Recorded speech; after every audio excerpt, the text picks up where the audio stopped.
এই সব সাধনের অতি তুচ্ছ ফল কৃষ্ণ ভক্তি বিনি তাহা দিতে নারে বল। কলিযুগ পাবন অবতার পরম করুণাময় শ্রী গৌরাঙ্গ সুন্দরী পরম অন্তরঙ্গ প্রিয় পার্ষদ বর্জ পূজ্যপাদ শ্রীলকৃষ্ণদাস কবিরাজ গোস্বামী মহাশয় তাহার শ্রী শ্রী চৈতন্য চরিতামৃত নামক শ্রী গ্রন্থের মধ্য লীলার দ্বাবিংশ পরিচ্ছেদে শ্রী সনাতন শিক্ষা প্রসঙ্গে অভিধেয় তত্ত্ব বর্ণনা করিতেছেন। কৃষ্ণ ভক্তি অভিধেয় সার। অভিধেয়ের মুখ্য হইতেছে শ্রীকৃষ্ণ ভক্তি। জগতে আরো যে সাধনা আছে, কর্মমার্গ, জ্ঞান মার্গ, যোগ মার্গ এবং সেই সঙ্গে ভক্তি মার্গ, প্রধানত এই চারি রকমেরই সাধনা বিদ্যমান আছে। ইতিপূর্বে আলোচনার মাধ্যমে জানা গেছে জ্ঞানমার্গের সাধক নির্বিশেষ ব্রহ্মের, যোগমার্গের সাধক অন্তর্যামী পরমাত্মার, কর্মমার্গের সাধক বিভিন্ন লোকের নানাবিধ সুখ ভোগ ইত্যাদি, আর ভক্তিমার্গের সাধক শ্রী অভীষ্ট লীলাবিলাসী ভগবৎ স্বরূপের উপলব্ধি পেয়ে থাকেন। এই জন্যই শাস্ত্রে বলেছেন উপাসনা ভেদে জানি ঈশ্বর মহিমা, উপাসনানুসারেণ দত্তেহি ভগবান ফলম। বৃহৎ ভাগবতামৃতে বলছেন উপাসনা অনুসারেই যিনি যে রকমের সাধনা করবেন, যে জাতীয় জানার উপাসনা, তদনুযায়ী ভগবান তাহাকে ফল প্রদান করেন। গীতাতেও ঠিক একই কথা বলেছেন, যে যথামাং প্রপদ্যন্তে তাংস তথৈব ভজাম্যহম। কোন সাধন পন্থার বৈশিষ্ট্যই হইতেছে সেই পন্থাবলম্বী সাধকের অভীষ্ট রস বৈচিত্র্যী অনুভবের বাসনা। শ্রীকৃষ্ণ রসস্বরূপ, অনন্ত রস বৈচিত্র্য তাহাতে বিদ্যমান। সেই রস আস্বাদন। শ্রীকৃষ্ণ রসস্বরূপ, শ্রীকৃষ্ণের প্রেম সেবার মাধ্যমে সেই রস আস্বাদন। কিন্তু রস তো একরকম নয়, অনন্ত রস বৈচিত্র্য বিদ্যমান। এখন সাধক কোন রস বৈচিত্র্য তিনি আস্বাদন করবেন, তাঁর বাসনা যে রস বৈচিত্র্য অনুভবের বা আস্বাদনের, তদ অনুযায়ী তাকে সাধনা করতে হবে। এই বাসনাকে অবলম্বন করে ভক্তি এবং ভক্তি থেকে সাধকের চিত্তে আবির্ভূত শুদ্ধ সত্য কিরূপে সাধকের চিত্তে অভীষ্ট রস বৈচিত্র্য অনুভবের যোগ্যতা দান করে, সুতরাং কিরূপে সাধকের সাধন পন্থাকে স্বীয় ফলদানে সমর্থ করে, গতকাল সে সম্বন্ধে আমরা আলোচনা আস্বাদনের প্রয়াস পেয়েছিলাম। প্রভু এখন বলছেন এই যেসব সাধনা, কর্মযোগ, জ্ঞান, এদের যে ফল, অর্থাৎ এইসব সাধনের মাধ্যমে সাধক যাহা প্রাপ্ত হন, এইসব সাধন পন্থা সাধককে যাহা ফল প্রদান করেন, তাহা বলছেন অতি তুচ্ছ ফল। তুচ্ছ ফল বলতে শ্রীকৃষ্ণ সেবার তুলনায় শ্রীকৃষ্ণ সেবা যে সাধনার মাধ্যমে প্রাপ্ত হওয়া যায়, যে রস বৈচিত্র্যের চরমতম শ্রীকৃষ্ণ সেবা, সেই শ্রীকৃষ্ণ সেবার তুলনায় কর্মযোগ জ্ঞানের দ্বারা যে ফল প্রাপ্ত হওয়া যায় তাহা অতি তুচ্ছাতি তুচ্ছ। আর এই শ্রীকৃষ্ণ সেবা পাওয়া যায় একমাত্র ভক্তি অনুষ্ঠানে। কাজেই ভক্তি সাধনের তুলনায় কর্মযোগ এবং জ্ঞানাদির যে সাধন তাহা স্বাভাবিকভাবেই ফল প্রদানের তারতম্যে তাহা তুচ্ছ হয়ে যায়। তৎ সাক্ষাৎ করণাল্লাদ বিশুদ্ধাপ্তি স্থিতস্মে সুখানি গোষ্পাদয়ন্তে ব্রাহ্মণ্যোপি জগদ্গুরু।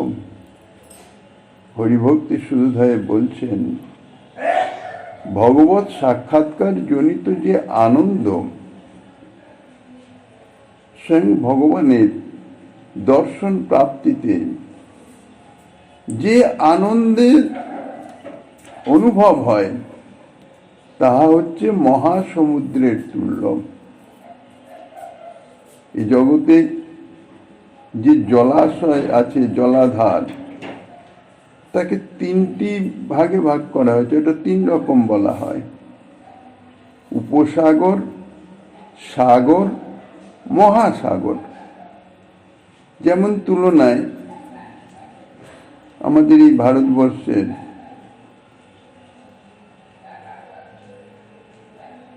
উপসাগর, প্রথমেই হচ্ছে উপসাগর,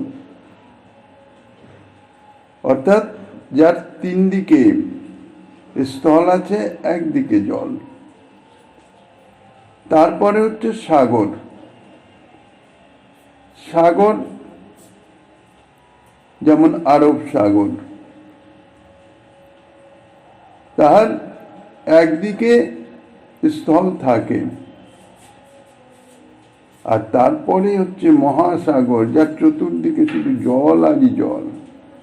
ভারত মহাসাগর, প্রশান্ত মহাসাগর ইত্যাদি। তো সেই রকম ভগবত সাক্ষাৎকার জনিত যে আনন্দ,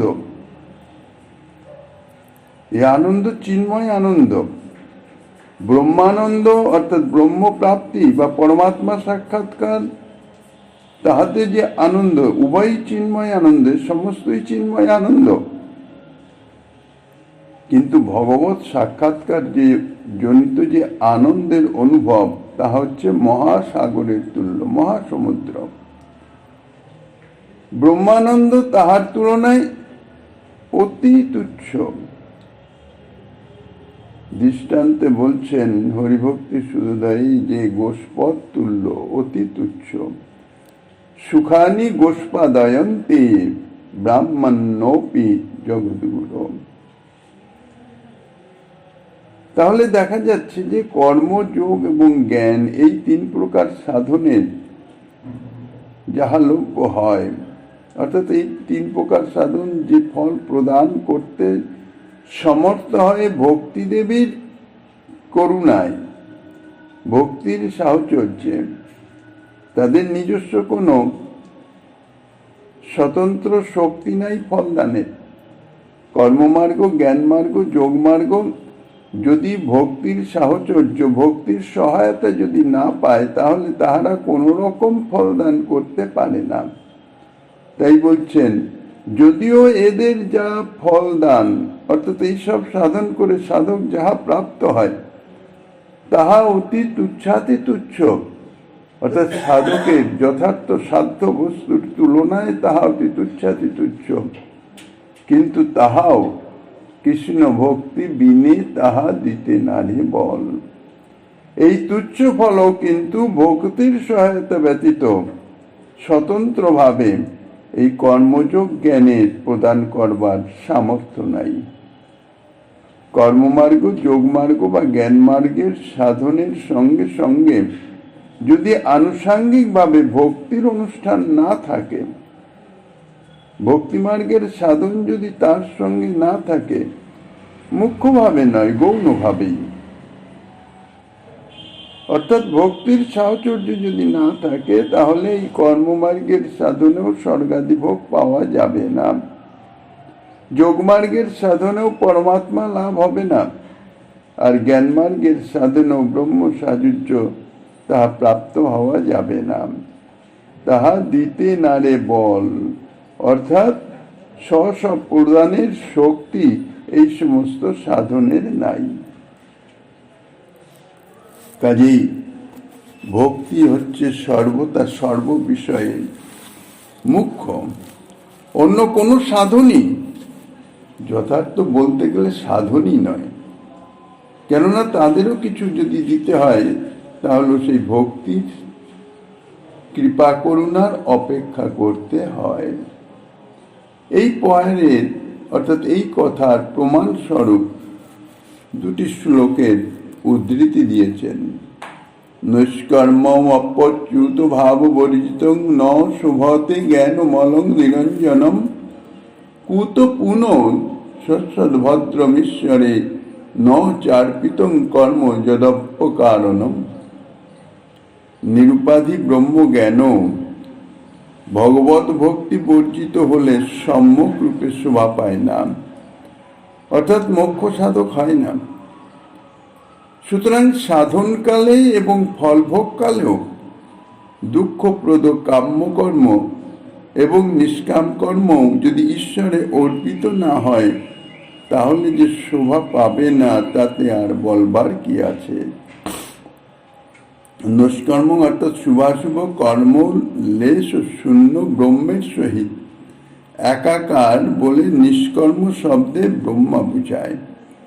নিষ্কর্ম যুক্ত নষ্কর্ম, নিষ্কর্ম সম্বন্ধনীয় বা ব্রহ্ম সম্বন্ধনীয়।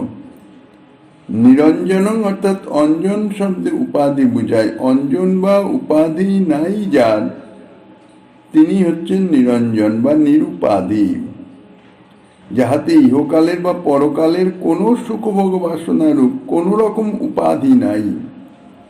অর্থাৎ যারা জ্ঞানমার্গের সাধক তাহারা ইহকালের বা পরকালের কোন রূপ সুখ কামনা করেন না। তাহাদের সাধনের সঙ্গে তদ্রূপ কোনো উপাধি জড়িত নাই বলে তাহাদের যে সাধন সেই সাধন হইতেছে নিরুপাধি।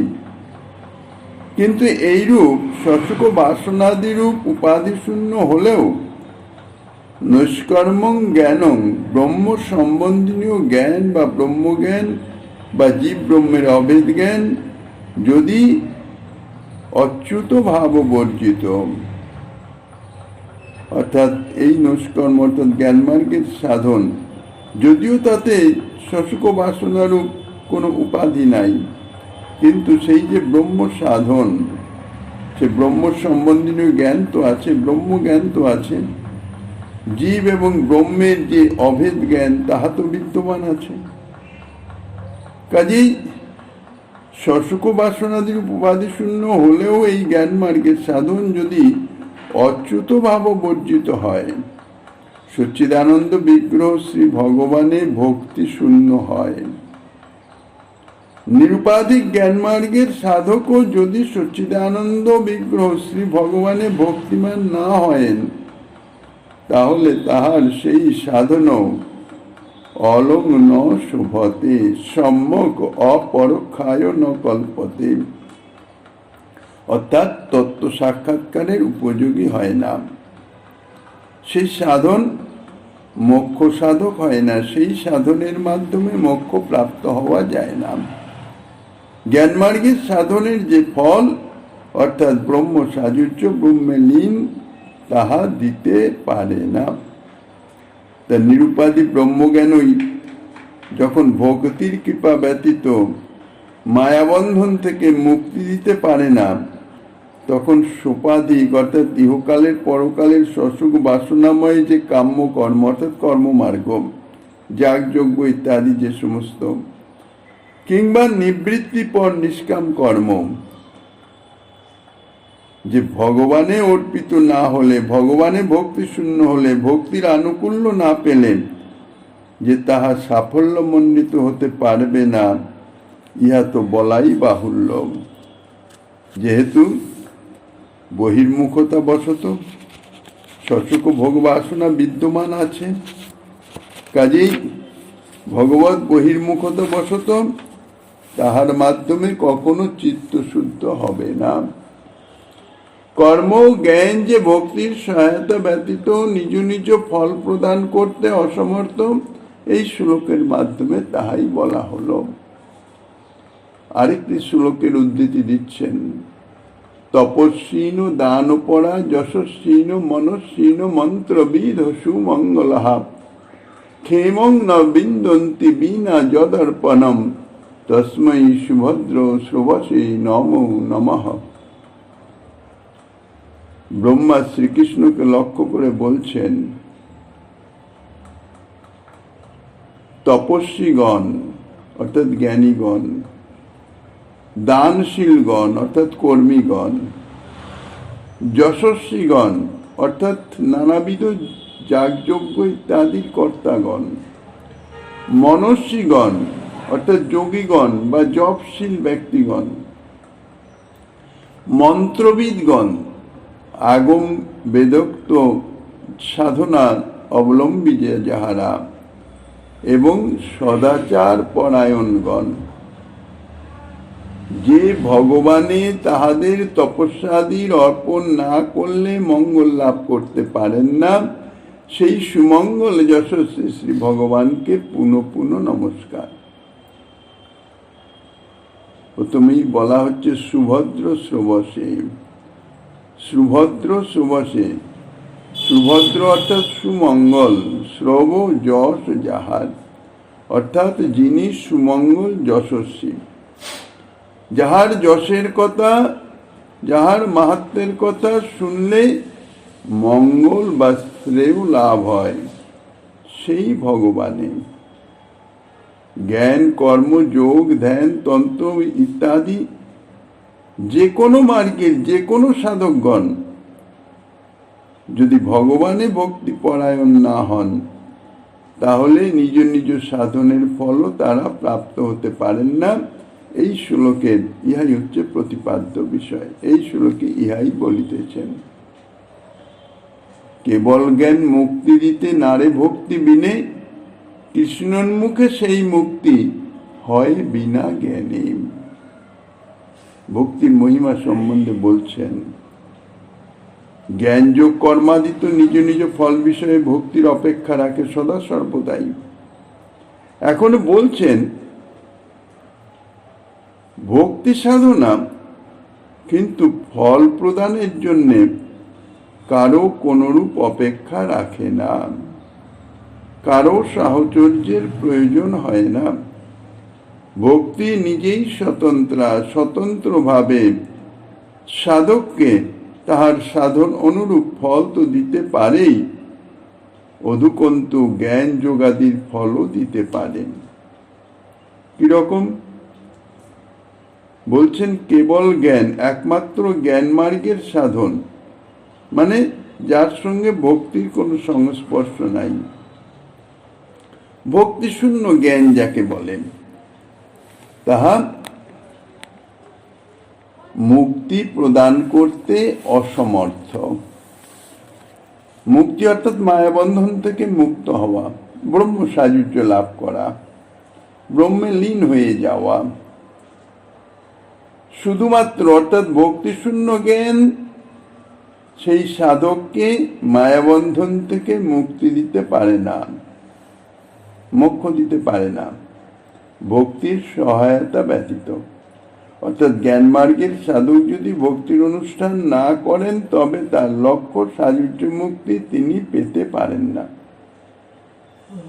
এখন প্রশ্ন হতে পারে, জ্ঞান মার্গের সাধক তো নির্বিশেষ ব্রহ্ম সাযুজ্যই কামনা করেন, তিনি ভগবৎ সেবা তো কামনা করেন না,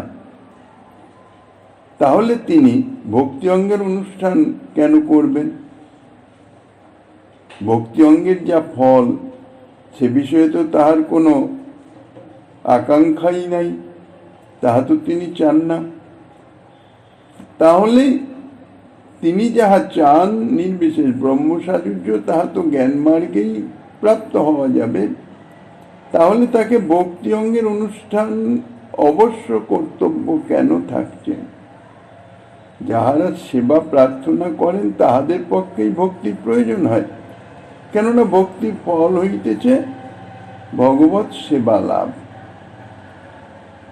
এর উত্তরে বলা যায় এই যে শাস্ত্র মতে ভগবত কৃপা ব্যতীত জীব তো মায়াবন্ধন থেকে মুক্ত হতে পারে না, কারণ ভগবান পরিষ্কারই বলেছেন, মামেব যে প্রপদ্যন্তে মায়ামেতাং তরন্তিতে, একমাত্র আমারই যাহারা শরণাপন্ন হয় তাহারাই মায়া থেকে মুক্ত হতে পারে। অর্থাৎ আমার কৃপা ব্যতীত কোনোভাবেই কোনো অবস্থাতেই মায়া থেকে মুক্ত হতে পারে না। এখন ভগবত কৃপা ব্যতীত মায়ামুক্ত তো হতেই পারে না, আর মায়ামুক্ত না হলে কোনো ভগবত স্বরূপের উপলব্ধিও সে করতে পারবে না, কেননা মায়ার থাকবে সেখানে তো কোনো অপ্রাকৃত চিন্ময় ভগবত, তাহার উপলব্ধি সেই চিত্তে তো কখনো আসতে পারে না। নায়মাত্মা প্রবচনেন লভ্য ন মেধয়া ন বহুনা শ্রুতেন যমে বৈশ্য বৃণুতে येन লভ্য তস্যৈব আত্মা বিবৃণুতে তনুং শ্যামিতি। কঠোপনিষদে ইহা বর্ণিত আছে।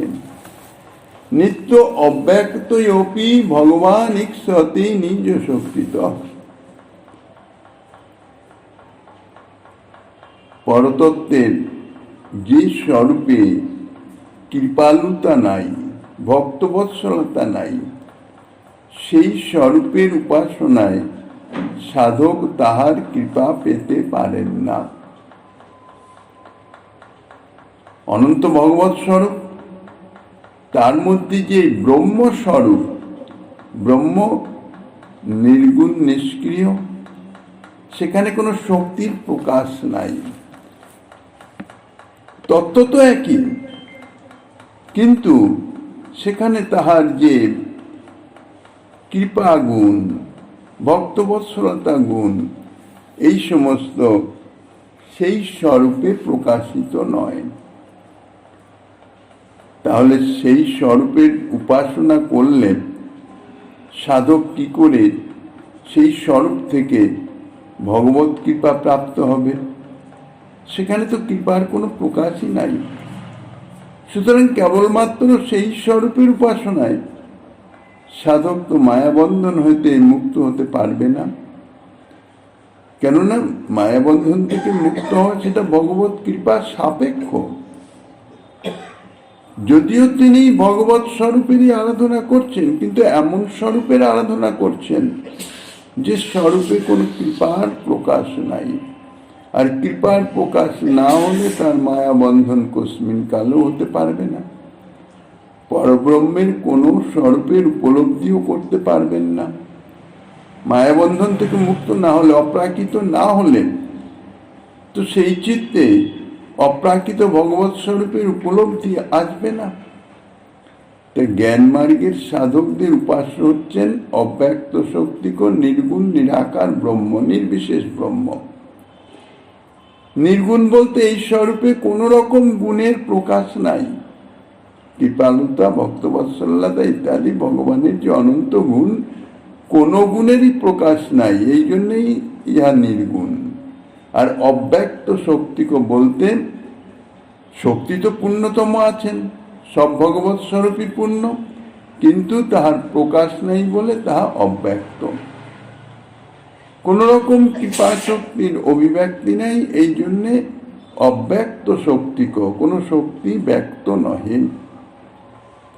সুতরাং এই নির্বিশেষ স্বরূপ থেকে কেহ তো কৃপা পাওয়ার আশা করতে পারে না, অথচ মুক্তি পাওয়ার জন্যে পরব্রহ্মের কৃপা প্রয়োজন। কৃপা ভিন্ন তো মুক্তি হবে না, অর্থাৎ সংসার বন্ধন থেকে, মায়ার বন্ধন থেকে তো সে মুক্ত হতে পারবে না।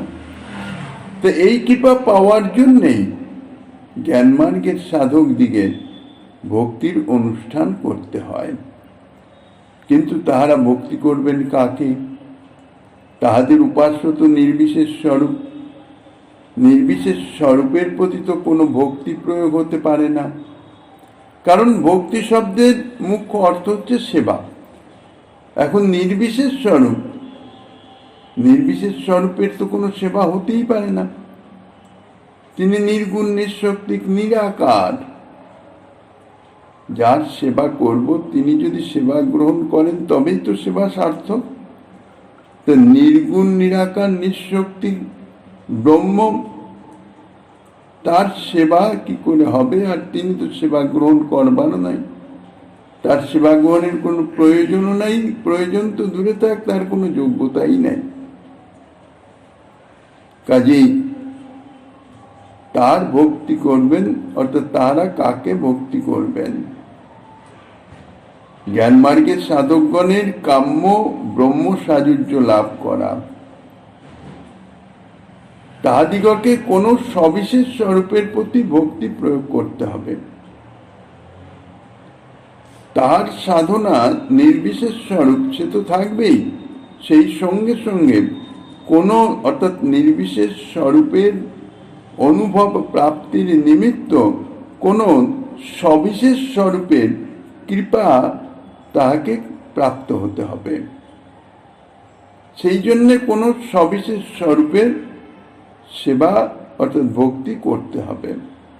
এ সম্বন্ধে ভক্তিশাস্ত্র বলছেন, যদি নির্বিশেষ ব্রহ্ম সাযুজ্য কামীরা ব্রহ্মের সবিশেষ স্বরূপ, সাকার স্বরূপ স্বীকার করেন, সাকার স্বরূপের সচ্চিদানন্দময় বিগ্রহত্ব স্বীকার করেন, স্বীকার করে সেই সচ্চিদানন্দময় বিগ্রহ স্বরূপে ভক্তি প্রয়োগ করে তাহার চরণে মায়া থেকে উদ্ধার এবং নিজের আরাধ্য যে নির্বিশেষ ব্রহ্মের সহিত সাযুজ্য প্রার্থনা করেন, তাহলে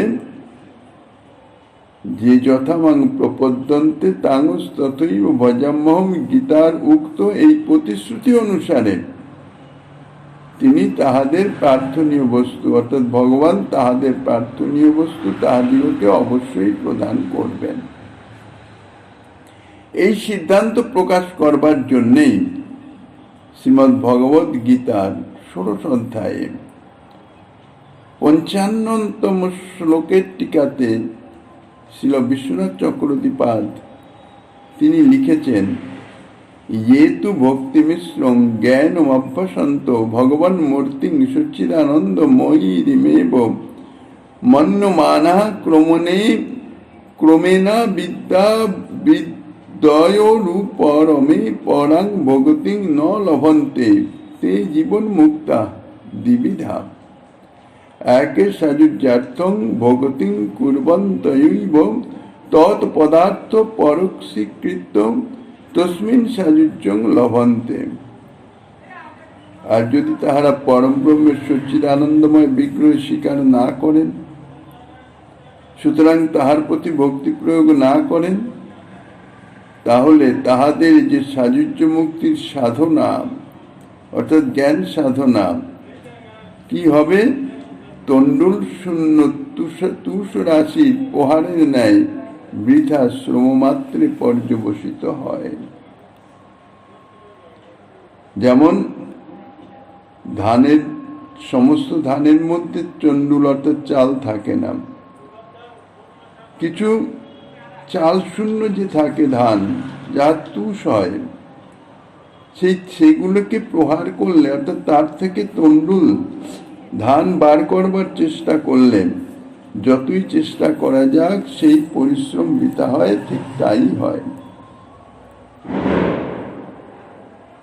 কেবল তাহারা সাযুজ্য মুক্তি পাবেন না তা নয়, ভগবত বিগ্রহে সচ্চিদানন্দময় বলে স্বীকার না করাতেন সেই সমস্ত জ্ঞান মার্গ সাধকের যে অপরাধ হবে, ভগবত অপরাধ, তার ফলে তাহাদিগকে জীবন মুক্ত অবস্থা থেকেও পতিত হতে হবে,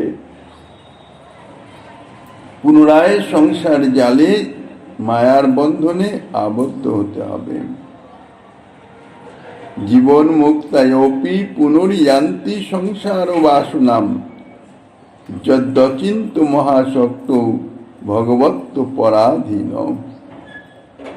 সুতরাং ব্রহ্ম সাযুজ্য প্রাপ্তির জন্যে জ্ঞানমার্গের সাধক দিগকেও ভগবানের সবিশেষ স্বরূপের উদ্দেশ্যে তাহার কৃপালাভের জন্যে ভক্তি অঙ্গের অনুষ্ঠান করতে হবে। তাহলে দেখা যাচ্ছে জ্ঞান মার্গের সাধনের যে ফল মুক্তি, সেই মুক্তি লাভ করতে হলে জ্ঞান মার্গের সাধকগণকে শ্রী ভগবানের কোনো সবিশেষ রূপের ভক্তি করে তাহার নিজের অভীষ্ট যে মুক্তি তাহা প্রার্থনা করতে হবে। তবেই জ্ঞান মার্গের সাধন তাকে তার সেই অভীষ্ট অর্থাৎ ব্রহ্ম সাযুজ্য তাহা প্রাপ্ত অর্থাৎ প্রদান করতে সমর্থ হবে। জ্ঞান মার্গের সাধক সে তো ভক্তির সাহচর্য বিনে ফল প্রাপ্ত হচ্ছে না, কিন্তু যে মুক্তি সাধনা অর্থাৎ মুক্তি ফলের জন্য জ্ঞান মার্গের সাধক সাধনা করছেন, কৃষ্ণোন্মুখে সেই মুক্তি হয় বিনা জ্ঞানে। যারা ভক্তি মার্গের সাধনা করেন, শ্রীকৃষ্ণের প্রতি উন্মুখ হন অর্থাৎ শ্রীকৃষ্ণে ভক্তি করেন, তাহাদের পক্ষে ওই যে জ্ঞান মার্গ সাধকের যে সাধ্য কাম্য বস্তু যে মুক্তি, জ্ঞান মার্গের সহায়তা ব্যতীত লাভ হয়ে যায় শ্রীকৃষ্ণে ভক্তি করলেই। ইহা দ্বারা ভক্তির যে অন্যনিরপেক্ষতা বা স্বতন্ত্রতা তাহা সূচিত হল। মুক্তি শব্দে এখানে মায়াবন্ধন থেকে অব্যাহতি বুঝাচ্ছে। যদি বলা যায় তাহলে সেই মুক্তি বলা হলো কেন? সেই মুক্তি শব্দের কথা তো পূর্বে বলাই হয়েছে, ব্রহ্ম সাযুজ্য কামীদের যে মুক্তি, এখানে সেই মুক্তি তাহারা সাধন করে প্রাপ্ত হচ্ছে। এখানে সেই মুক্তি প্রাপ্তির নিমিত্ত ভক্তি মার্গের সাধকের কোনো সাধনা করতে হচ্ছে না। অর্থাৎ তাহাদের যেমন জ্ঞান মার্গের সাধক মুক্তি প্রাপ্তির নিমিত্ত ভক্তি মার্গের সাধনা করে নিতে হচ্ছে জ্ঞানের সাধনার সঙ্গে সঙ্গে, ভক্তি মার্গের সাধকের কিন্তু মুক্তি প্রাপ্তির জন্যে ভক্তি সাধনার সঙ্গে সঙ্গে কোনো জ্ঞান মার্গের সাধনা করতে হবে না। ভক্তির এতাদৃশ ক্ষমতা। ব্রহ্মসাযুজ্য কামীদের ব্রহ্মসাযুজ্য কামনার মূল হচ্ছে মায়াবন্ধন থেকে মুক্তি লাভ করা। তাহাদের মতে ব্রহ্মসাযুজ্য লাভ হলেই মায়াবন্ধন হতে পারে, মায়াবন্ধন থেকে মুক্ত হতে পারে, অন্য কোনো কিছুতে নয়। মায়াবন্ধন থেকে মুক্ত হলেই তাহাদের মতে সাধক ব্রহ্মসাযুজ্য লাভ করবেন। সুতরাং তাহাদের মতে মায়াবন্ধন থেকে মুক্তি এবং ব্রহ্মসাযুজ্য লাভ প্রায় একই কথা। যারা ভক্তি মার্গে শ্রীকৃষ্ণ উপাসনা করেন তাহারা তো সাযুজ্য মুক্তি চান না, তারা মুক্তিই চান না। মায়াবন্ধন থেকে মুক্তি তাও কিন্তু ভক্তি মার্গের সাধক চান না, কেননা তারা তো নিজের জন্য কিছু চান না। মায়ার বন্ধনগ্রস্ত আছি কি না আছে কি এ সমস্ত সম্বন্ধে কোনো ভাবনা চিন্তা তাদের নাই। মায়াবন্ধনের ফলে কি প্রাপ্তি হচ্ছে? সে দুঃখ কষ্ট পাবে, এই তো, আর তো কিছু নয়। তা হোক না, কি আছে? যারা ভক্তি মার্গের সাধক তাহারা নিজেদের সুখ দুঃখ সম্বন্ধে বিন্দু মাত্র তাহাদের অনুসন্ধান নাই, সেদিকে তাদের দৃষ্টিই নাই। সুখে থাকুক বা দুঃখে থাকুক, যে কোনো অবস্থায় থাকুক না কেন, তাহাদের একমাত্র কাম্য হচ্ছে শ্রীকৃষ্ণ সেবা। কোনোভাবে যেন সেবা থেকে বঞ্চিত না হই। মায়াবন্ধন থেকে মুক্তি না চাইলেও এই মুক্তি তাদের কৃষ্ণ সেবা প্রাপ্তির আনুষঙ্গিক ফলরূপে আপনা আপনি এসে উপস্থিত হয়ে যায়। কেননা এই মুক্তিও ভক্তিমার্গের সাধকের সেবা করবার জন্যে তৎপর হয়ে থাকে। পরম করুণ শ্রীকৃষ্ণ সাযুজ্য মুক্তি তাহার ভক্তকে দেন না, কেননা এই সাযুজ্য মুক্তিতে তো সেব্য সেবকত্ব ভাব নষ্ট হয়ে যায়। আর ভক্ত চায় সেবা, তানার সেব্য হচ্ছেন শ্রীকৃষ্ণ। তাহলে যে ভক্ত যেরকম ভাবে সাধনা করেন তাকে তো তদনুরূপী ফল দেবেন। এখন এমন ফল দিলাম তার সেই সাধন অনুরূপ নয়, তাহার কাম্য নয়, সেটা তো হতে পারে না। সেব্য সেবক ভাব নষ্ট হয়ে যাবে, তার যে সেবা বাসনা সেটা ব্যর্থ হয়ে যাবে। কাজেই তদজাতীয় ফল তো দিতে পারেন না। এই জন্যে শ্রীকৃষ্ণ ভক্তিমার্গের সাধককে কোনো সাযুজ্য মুক্তি দেন না। নাম কীর্তন ভক্তি অঙ্গের মধ্যে সর্বশ্রেষ্ঠ অঙ্গ বলা হয়েছে। নববিধা ভক্তি অঙ্গের মধ্যে মুখ্য হচ্ছে নাম কীর্তন।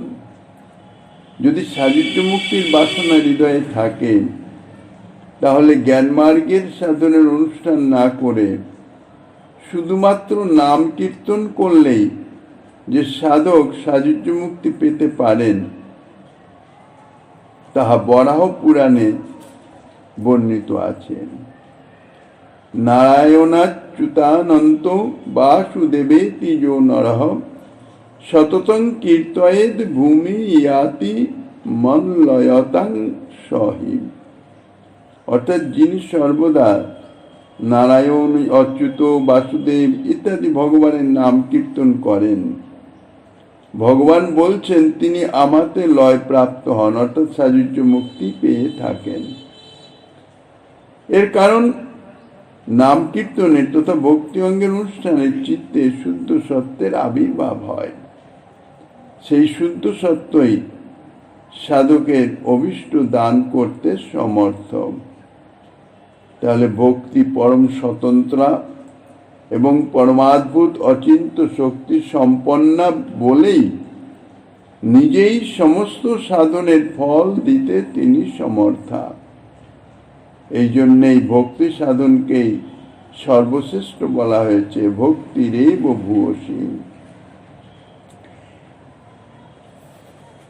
এ থেকে আরো একটা অর্থ অনুভব হয় যে জ্ঞানমার্গের সাধকগণ ভক্তির সহায়তা ত্যাগ করে বহু কষ্টসাধ্য সাধনের দ্বারাও যে সাযুজ্য মুক্তি লাভ করতে পারেন না, ওই মুক্তি লাভের উদ্দেশ্যে যাহারা কৃষ্ণ উন্মুখ হন, শ্রীকৃষ্ণ ভজনে রত হন, তাহলে জ্ঞানমার্গের সাধন ব্যতীত কৃষ্ণ তাহাদিগকে সেই মুক্তি দিতে পারেন, দিয়েও থাকেন। কৃষ্ণ যদি ছুটে ভক্তে ভক্তি মুক্তি দিয়া কভু প্রেম ভক্তি না দেন, রাখেন লুকাইয়া। অর্থাৎ শ্রীকৃষ্ণ ভজনে রত হয়েছেন।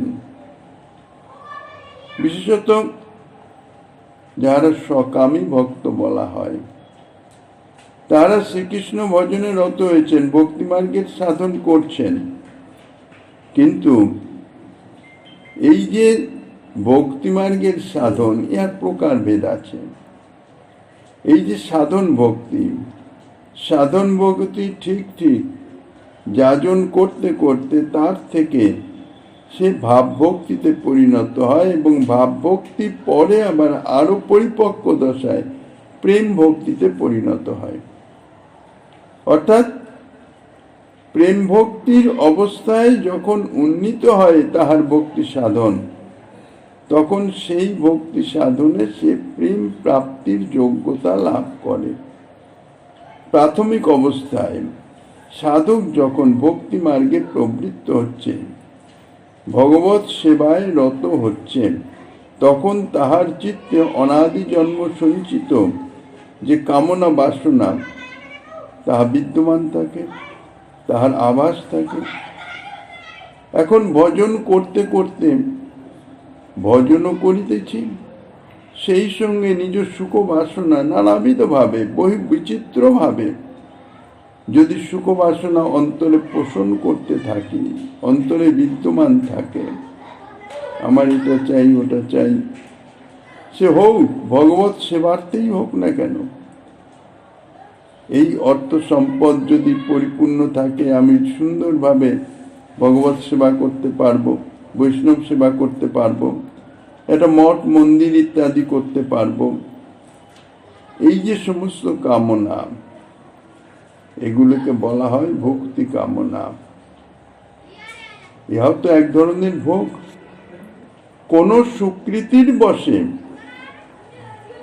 কোন মহৎ কৃপার বশে সে হয়তো ভক্তি মার্গে অর্থাৎ কৃষ্ণোন্মুখ হয়েছে, কিন্তু তার অনাদি জন্ম সঞ্চিত যে ভোগ বাসনা তাহা তো দূরীভূত হয় নাই, তাহা মনের মধ্যে বিদ্যমান আছে। মহৎ কৃপার ফলে সে সাধনে রত হয়েছে, সাধন করিতেছে, কিন্তু অন্তরের সেই অনাদি জন্ম সঞ্চিত যে ভোগ বাসনা তাহাও বিদ্যমান আছে। কিন্তু ভজন যদি ঠিক ঠিক হতে থাকে, সাধু সঙ্গ ইত্যাদি যদি করতে থাকে, ধীরে ধীরে তাহার চিত্ত শুদ্ধ হয়ে যাওয়া উচিত। শুদ্ধ ভক্তি পর্যায়ে অর্থাৎ ভক্তি ক্রমণ্য পরিপক্ক হয়ে ভাব ভক্তি প্রেম ভক্তিতে যাওয়া উচিত।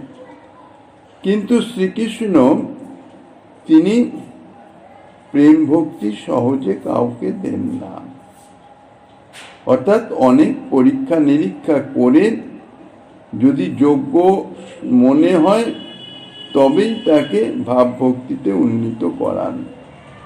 এই জন্যই বলছেন কৃষ্ণ যদি ছুটে ভক্তে ভক্তি মুক্তি দিয়া, সে শ্রীকৃষ্ণ সেবা করছেন। শ্রীকৃষ্ণ সেবা করলে, ভজন করলে স্বাভাবিকভাবে প্রথমে তার কিন্তু দুঃখ দুর্দশা অভাব অনটন বিপদ আপদ ইত্যাদি এসে উপস্থিত হয়, একের পর এক একের পর এক একের পর এক। যদি তাহাতে সে তার সাধনচ্যুত হয়ে যায়, বলে এই ভগবানে ভজনা করতে গিয়েই আমার সমস্ত বিগড়ে গেল, কেন তখন তো তার পরিপক্কতা আসে নাই, সচক ভোগ বাসনা যায় নাই, ভোগ বাসনা তো বিদ্যমান আছে। এবং এই যে সমস্তগুলি অর্থাৎ ভোগ বাসনা প্রাপ্তির যে অন্তরায়ে সে উপস্থিত হচ্ছে, ইহার কারণ হচ্ছে ভগবত ভজন। এই সিদ্ধান্তে সে যদি ভজন ছেড়ে দিল তো তার মতন দুর্ভাগা আর নাই, ছেড়ে দিল গেল। কিন্তু যদি তা না ছাড়ে, যদি সে মনে করে আচ্ছা ঠিক আছে এগুলো আমার কর্মফল, ভগবত ভজন করা আমার একান্ত কর্তব্য, যে অবস্থায় আসুক না কেন আমি ভগবত ভজন করতে থাকব,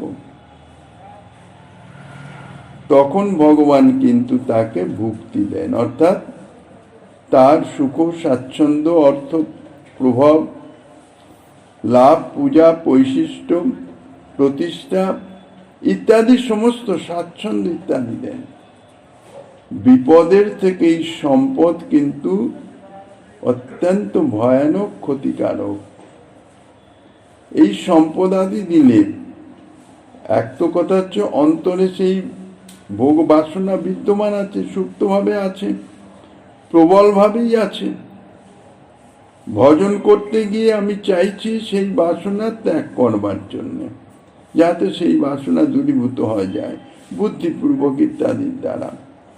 কিন্তু সেই বাসনা তো আমার হৃদয়ে বিদ্যমান আছে, আর সেই বাসনার বস্তু যদি আমি প্রাপ্ত হয়ে যাই, অত্যন্ত ক্ষুধার্ত ব্যক্তি যদি সম্মুখে কোনো ভোজ্য দ্রব্য, উপাদেয় ভোজ্য দ্রব্য যদি তার সম্মুখে বিদ্যমান হয়, সে কি নিজেকে সংযত করতে পারবে? কেননা তার উদরের প্রচণ্ড ক্ষুধা তাহাকে বাধ্য করবে ভোজ্য বস্তু গ্রহণ করতে। সেই রকম তার অন্তরের যে বিষয় ভোগ বাসনা, সেই ভোগ বাসনা যখন তার সম্পদ এসে উপস্থিত হবে, লাভ পূজা প্রতিষ্ঠা ইত্যাদি উপস্থিত হবে, তখন সে সেগুলো থেকে নিজেকে এড়িয়ে রাখতে পারবে না, সেগুলি সে গ্রহণ করে তখন এইভাবে তার সেই বাসনা অর্থাৎ ভোগ বাসনা চরিতার্থ করতে থাকবে। সংসারে থাকা অবস্থায় একরকম ভাবে ভোগ বাসনা চরিতার্থ হচ্ছে, সেই ভোগ বাসনাই চরিতার্থ হচ্ছে এই সংসার ত্যাগের অর্থাৎ ভগবত ভজনে রত হয়েও, লাভ পূজা প্রতিষ্ঠা বা সংসারে থেকেও ভগবত ভজনে রত হয়েও ঠাকুরের দিব্য দিব্য ভোগ লাগানো ইত্যাদি কারণ মনে তো জানে ঠাকুরের ভোগ লাগাবো, পরে প্রসাদ তো আমিই পাবো, ইত্যাদি ইত্যাদি। এই সমস্ত এগুলো কিন্তু অত্যন্ত সুপ্ত সুপ্ত ভোগ বাসনা, সব অত্যন্ত দুরূহ বিষয়। এগুলি বিচার বিশ্লেষণ করে ভজনে অগ্রসর হওয়া। এই জন্যে বলেছেন কৃষ্ণ যদি ছুটে ভক্তে ভক্তি মুক্তি দিয়া, যদি এরকম বিষয় ভোগ বাসনা ইত্যাদি দিয়ে তাকে যদি স্থগিত করা যায়, অর্থাৎ প্রেম ভক্তি যদি তাকে না দিয়ে পারা যায়, তাহলে ভগবান কখনো প্রেম ভক্তি দেন না। কেন? প্রেম ভক্তি দিলেই ভগবান তার বাধ্য হয়ে যাবেন, তার বশীভূত হয়ে যাবেন। কেন? তিনি প্রেমৈক বশ্য তত্ত্ব। এই জন্যে তিনি কখনো বাধা পড়তে চান না, এই জন্যে তিনি দেন না। ভোগবাসনার ইত্যাদি উপকরণ তাকে দেন, আর সেটি ভগবত কৃপা মনে করে সে সাদরে গ্রহণ করে, ব্যাস হয়ে গেল। ভগবান নিশ্চিন্ত হয়ে গেলেন, ভোগ করো, তুমি যত পারো ভোগ করো, কোনো অসুবিধা নেই। এবার তাতেও যদি তার মনে তুষ্টি না হয়, সে যদি বিষয় ভোগ নিতে না চায়, বিষয় ভোগের অকিঞ্চিত করিতা অনুভব করে সে মুক্তি চায়, জন্ম মৃত্যুর বন্ধন থেকে মুক্তি চায়, ভগবান স্বাচ্ছন্দ্যে তাহা প্রদান করেন, বলে নাও তুমি মুক্তি নাও, কিন্তু প্রেম ভক্তি দেন না। ইহাই হচ্ছে প্রেম ভক্তির দুর্লভতা, যথার্থ ভক্তির, শুদ্ধ ভক্তির ইহাই হচ্ছে দুর্লভতা। এই জন্য বলছেন যে ভক্তি অর্থাৎ ভক্তি সাধনা অর্থাৎ এই শুদ্ধ ভক্তি, প্রেম ভক্তি, ইহা অত্যন্ত দুর্লভ, এবং এই ভক্তির স্বতন্ত্রতা সাধকের কামনা অনুযায়ী সর্বাভীষ্ট প্রদানকারী। এ সম্বন্ধে শ্রীমদ্ ভাগবতের একটি শ্লোকের উদ্ধৃতি দিয়েছেন শ্রীমন্ মহাপ্রভু গিরিধারীলালের কৃপা হলে। আগামী দিনে আস্বাদনের বাসনা রেখে অধ্যকার শ্রী চৈতন্য কথার এখানেই বিশ্রাম।